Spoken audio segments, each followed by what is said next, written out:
Here I have Xiaomi Redmi K30S, and today I'm going to show you how to add Google account on this device and also how to remove it. So first of all, you have to open settings, then you have to enter accounts and synchronization section, then tap add account, then you have to select Google. Here you have to enter your email or phone number. Tap next.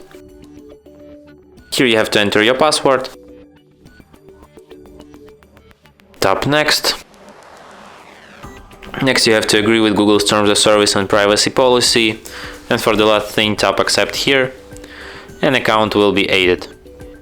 If you want to remove it, just select it in this section, tap more, and then select remove account. And that's it. Thanks for watching.